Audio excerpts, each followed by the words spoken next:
All right, Exodus 15, let's call this one honeymoon, because not too long ago I got the chance to catch up with a friend from way back, and we got a chance to talk a little bit about the honeymoon period of ministry, which reminded me of this honeymoon period for the people of Israel as they are now free from Egyptian bondage, but not just Egyptian bondage, because the army that could have hunted them down and made their lives miserable for years has now washed up on the shores of the sea. And so in that context, they are now singing what is known as the Song of Moses, being overjoyed by the relief from 430 years of oppression, this generational oppression.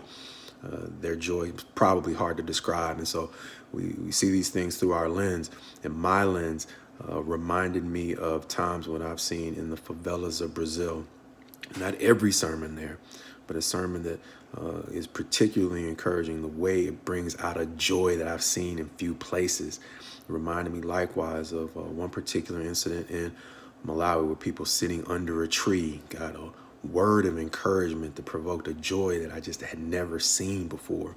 And those are two instances that connect back to this passage for me, and they came to mind pretty quickly as I was listening first to this story of the way the people celebrated.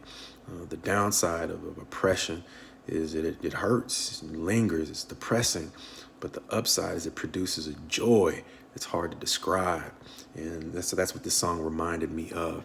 And so we're seeing a people who are released from not just years of personal servitude, but generation after generation of personal servitude, now being able to celebrate. And that's the joy that comes across the first 21 verses or so of the chapter. But as with life, reality sets in. And in this very chapter, we get to see both the ups and downs, the joy and the reality of freedom that'll set in as we back up a little bit before verse 1 of chapter 15 to verse 31 of chapter 14, where it reads, Israel saw the great power that the Lord used against the Egyptians. So the people feared the Lord, and they believed in the Lord and in his servant Moses.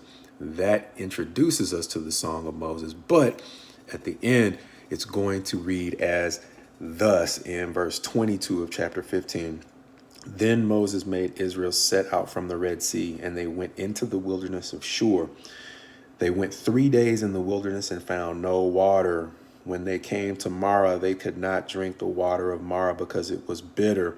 Therefore it was named Marah. And the people grumbled against Moses, saying, What shall we drink? And he cried out to the Lord. And the Lord showed him a log, and he threw it into the water, and the water became sweet. There the Lord made for them a statute and a rule, and there he tested them.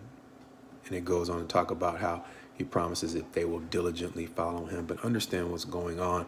Seems like God's being a killjoy, but he understands a relationship that's not based on truth is probably headed for great disappointment down the road. And sometimes it's better to have the disappointment sooner rather than later.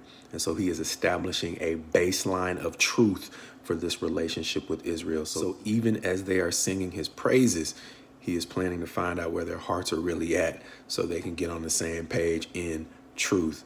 In Jesus's ministry, it's going to show after he turned the water to wine that he didn't trust himself to many people because he saw what was in people. And there are times when there are things in us that we don't see that God has to expose so that we can move forward in truth. Otherwise, why? I'd be in denial. Be like, no, I don't feel that way. No, I'm not angry about that. No.